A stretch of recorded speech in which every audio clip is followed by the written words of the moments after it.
Muy buenos días, queridos alumnos, ya nuevamente en una segunda clase, ya del semestre que estamos entrando nuevamente a reintegrarnos a las escuelas bíblicas. Un cordial saludo y también saludándoles y deseándoles que la paz del Señor Jesucristo esté con su iglesia y en cada corazón de parte de nuestro Señor Jesucristo y de Dios Padre, que pueda dar paz en este tiempo y esperanza tenemos en Jesucristo el Señor. Independiente de todas las situaciones, Dios es fiel. Tercera parte ya de este estudio bíblico, donde estamos estudiando el libro de los Hechos, capítulo 9, versos del 1 al 19. Dice la conversión de Saulo y el llamamiento de este varón. Le invito a que tome su Biblia. En este tiempo estamos honrando al Señor y entregamos toda la honra y la gloria y la soberanía y la majestad.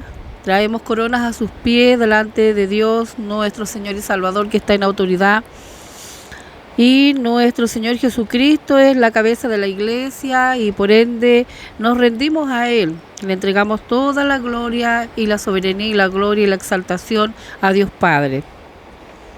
Bendito sea el nombre del Señor y nosotros, solo sus siervos, vasos de barro en este tiempo. Conversión de Saulo y llamamiento. Vamos a leer un verso, el verso 5, ya que estamos viendo el capítulo casi completo. Capítulo 9 de Hechos, del verso 1 al 19. Él dijo: ¿Quién eres, Señor? Y le dijo: yo soy Jesús, a quien tú persigues. Dura cosa te es dar coces contra el aguijón. Aprovechando este tiempo de verano, podemos también estar grabando por misericordia en un lugar bonito. Disculpen. Lugar donde podemos también disfrutar la majestad del Señor, que los cielos, cierto, y su naturaleza cuentan la gloria de Dios. Un regalo de parte del Señor poder estar también entregando clases de este lugar tan maravilloso. Veamos, cierto, la vida y ya el resultado de esta conversión de Saulo. Vemos de que por dentro, Saulo en este caso, por dentro, el que rechaza a Cristo, sabe que dice la Biblia que está lejos de Cristo. Tiene una tempestad. Una tempestad dentro de su interior, de su alma. Y fíjese que esto era lo que pasaba con Saulo. Tenía una tempestad interna por dar coces contra el aguijón, por estar resistiéndose ante Dios. En el verso 6 del capítulo 9 de Hechos, dice la Escritura: él temblando y temeroso dijo: Señor, ¿qué quieres que yo haga? El Señor le dijo: levántate y entra en la ciudad y se te dirá lo que debes hacer. ¿Sabe? Esta es la segunda pregunta que Saulo dijo. La primera pregunta que hace Saulo: ¿quién eres, Señor? La segunda pregunta, vemos en la Escritura: ¿qué quieres que yo haga? Esa pregunta nos hace, cierto, un eco, esta pregunta que hacen aquellos que escucharon la predicación de Pedro, que lo vemos en el libro de Hechos, capítulo 2, versos 38, 37 y 38. Los hombres en aquel tiempo, rendidos a la predicación a través del Espíritu Santo por Pedro, ellos le preguntaron: ¿qué haremos? Y Pedro les dijo: arrepentíos y bautícese cada uno de vosotros en el nombre de Jesucristo para perdón de los pecados, y recibiréis el don del Espíritu Santo. Vemos también otro relato maravilloso y soberano en el libro de los Hechos, capítulo 16, verso 30. El carcelero preguntó: ¿qué debo hacer para ser salvo? Fíjese que en el verso 31 de este capítulo 16 de Hechos, ellos dijeron: cree en el Señor Jesucristo, serás salvo tú y tu casa. Qué maravilloso. Ahora bien, para nosotros, para usted que está en casa, ¿cuál es la pregunta que tienes hoy? ¿Qué necesitas decirle a Dios? ¿Cuál es tu duda? Volviendo al capítulo 9 de Hechos, en el verso 7. Y los hombres que iban con Saulo se pararon atónitos oyendo a la verdad la voz, mas sin ver a nadie. Ellos no vieron el resplandor, pero sí escucharon la voz de Jesús. El verso 8, entonces Saulo se levantó de tierra y abriendo los ojos no veía a nadie, así que llevándole por la mano le metieron en Damasco. Así dice la Escritura. El hombre que pensaba entrar en Damasco, lleno de autoridad, con sus cartas de recomendación, lleno de orgullo y violencia. Fíjese cómo estaba ya en este tiempo el llamado, ¿cierto?, de Saulo de parte de Dios. Este hombre que pensaba entrar en Damasco, lleno de autoridad, eran sus pensamientos de Saulo, con sus cartas de recomendación y por supuesto lleno de orgullo, de violencia. Ahora fíjese que se daba vuelta totalmente el mundo de Saulo. Ahora entraba humillado totalmente por Cristo, necesitado de la ayuda de otros para que le guiaran porque había quedado ciego, dice la Escritura. Ahora Saulo era cautivo del mismo Cristo a quien él se había opuesto. La ceguera física de Saulo le llevó a ver espiritualmente por primera vez, la única manera de abrir sus ojos espirituales. Glorioso sea el nombre del Señor. De la única manera, ¿cierto?, que podía abrir sus ojos espirituales fue dejándolo ciego físicamente. Dios a veces trata con nuestros cuerpos físicos para hacernos comprender algo espiritual.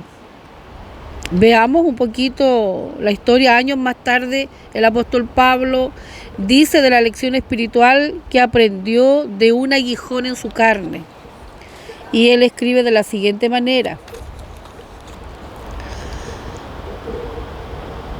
Vemos que aprendió de este aguijón en su carne, la espina en su cuerpo. Verso 9 de este capítulo que estamos analizando, estudiando, donde estuvo 3 días sin ver, no comió ni bebió, es decir, en Damasco Saulo ayunó 3 días, esto era común, pero absteniéndose de agua. Fíjese que podemos ver, en el judaísmo esto implicaba un profundo luto, un arrepentimiento total. Por ende, Saulo se da cuenta que estaba del lado incorrecto de Jesús.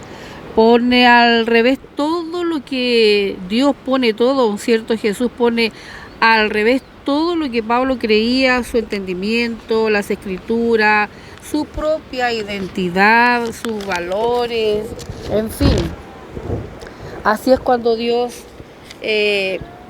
hace una conversión y el llamamiento también. Veamos, sigamos viendo el quebrantamiento. Todo su mundo estaba de cabeza quebrantado por completo.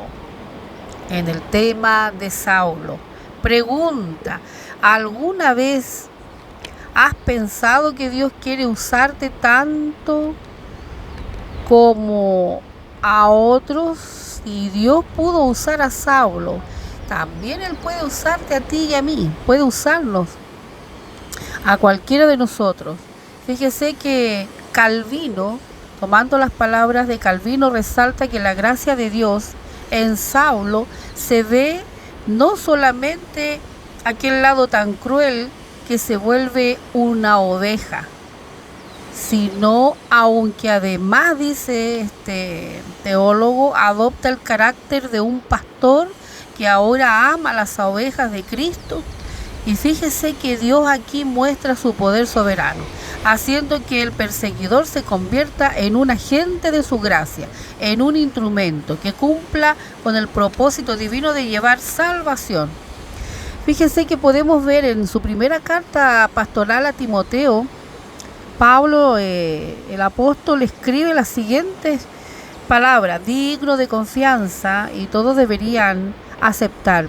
Cristo Jesús vino al mundo para salvar a los pecadores, de los cuales yo soy el peor de todos, dice el apóstol en esta carta. Pero Dios tuvo misericordia de mí para que Cristo Jesús me usara como principal ejemplo de su gran paciencia, aún con los pobres pecadores. De esa manera, otros se darán cuenta de que también pueden creer en Él y recibir vida eterna.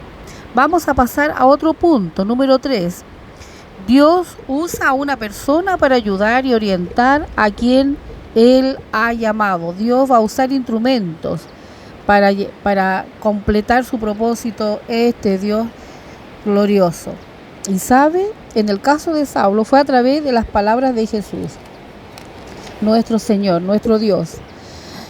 Y toma a Ananías, que fue revelado el significado de la experiencia de Saulo camino a Damasco. Fíjese que este teólogo William Barclay llama a Ananías el héroe olvidado de la iglesia primitiva. Un teólogo recuerda a William, ¿cierto? Un doctor de la escritura, William Barclay, también un hombre, toma estas palabras de William Barclay y dice que Ananías es el héroe olvidado de la iglesia primitiva. Dios da una visión a Ananías. Y en el capítulo 9 de Hechos, verso 10, había entonces en Damasco un discípulo llamado Ananías, a quien el Señor dijo en visión a Ananías, y él respondió: heme aquí, Señor, en el verso 11, y el Señor le dijo: levántate, ve a la calle que se llama Derecha, una de las calles principales de Damasco. Esta calle derecha, ¿cierto? Los eruditos piensan, especulan que la calle que cruzaba totalmente la ciudad de este a oeste, dicen ellos. Dice Jesús: y busca en casa de Judas a uno llamado Saulo de Tarso, porque aquí él ora. El nombre de Judas no es el Judas Iscariote, es otro Judas. Este Judas. Y fíjese que en el judaísmo, en el siglo I, era común ese nombre. Era común ese nombre, Judas, al igual que el nombre de Saulo. Era común. Saulo, que venía del nombre, también dicen los teólogos, Saulo, que venía del nombre Saúl, hasta que Jesús, ¿cierto?, dice Saulo de Tarso. Notar que Ananías tuvo una visión en la que Jesús está hablando con él. Y en dicha visión, fíjese, la Biblia, la visión le notifica que Saulo tuvo también una visión. Verso 12. Y ha visto en visión a un varón llamado Ananías, que entra y le pone las manos encima para que recobre la vista. Tanto Ananías como Saulo, Dios a través del Espíritu de Dios había entregado a ambos una visión. Veamos ahora la situación de Saulo. Fíjese que aquí ya Saulo vemos un ciego que tenía una visión, y fíjese que ambas visiones, es decir, las dos visiones, nos muestra una coordinación divina. No hay coincidencia. Dios no está improvisando nada, está ejecutando su plan. Le da una visión a Saulo y luego una visión a Ananías, y el plan se lleva a cabo. En el verso 13 del capítulo 9 de Hechos, entonces Ananías respondió: Señor, he oído de muchos acerca de este hombre, cuántos males ha hecho a tus santos en Jerusalén. Verso 14, y aún aquí tiene autoridad de los principales sacerdotes para prender a todos los que invocan tu nombre. Ananías está asustado. Ananías, mostrando su objeción, no quiere ir a buscar a Saulo de Tarso. Él entendía que buscar, ¿cierto?, a Saulo era un acto suicida. Y fíjese que en el verso 15 el Señor le dice a Ananías: ve, porque instrumento escogido me es para llevar mi nombre en presencia de los gentiles y de los reyes y de los hijos de Israel. Verso 16, porque yo le mostraré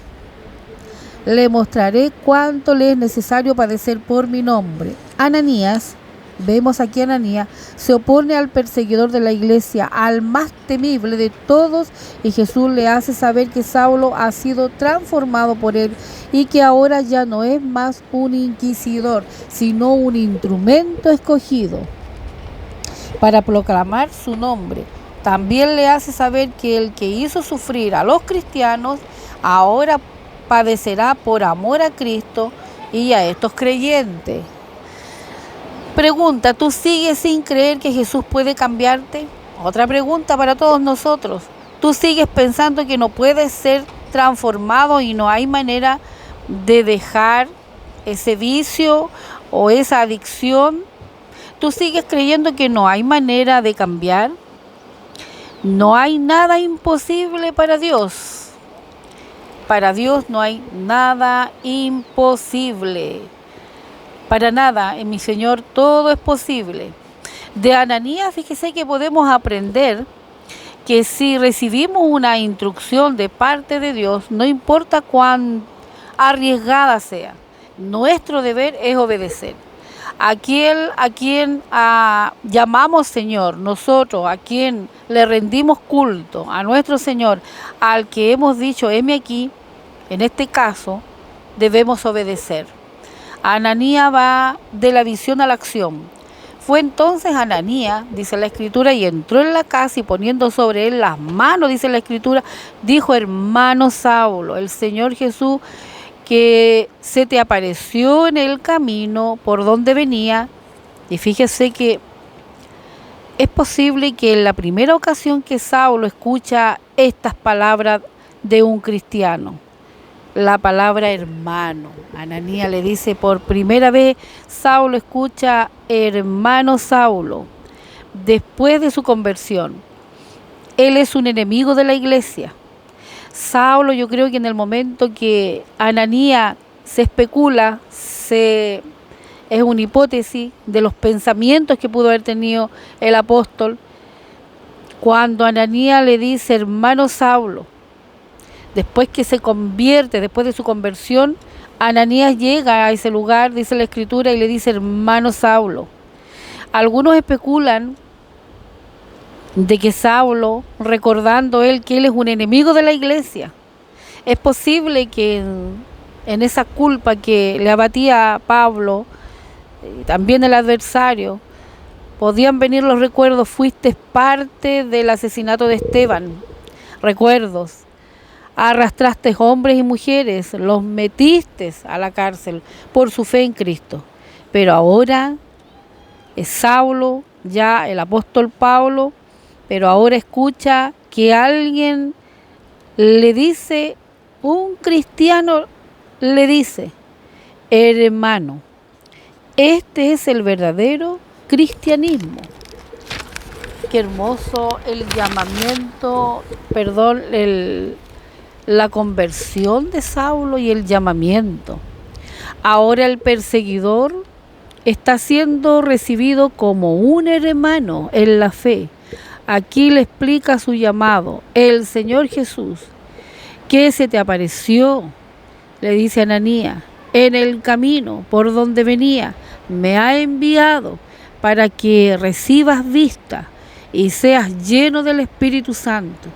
Saulo recibe poder para ser testigo de Jesucristo en una misión, fíjese, que va de lo último de la tierra. En el verso 18 de este capítulo 9 de Hechos, ya al momento, dice la Escritura, le cayeron escamas y recibió al instante la vista, levantándose y fue bautizado, dice la Escritura. También aquí hay una especulación.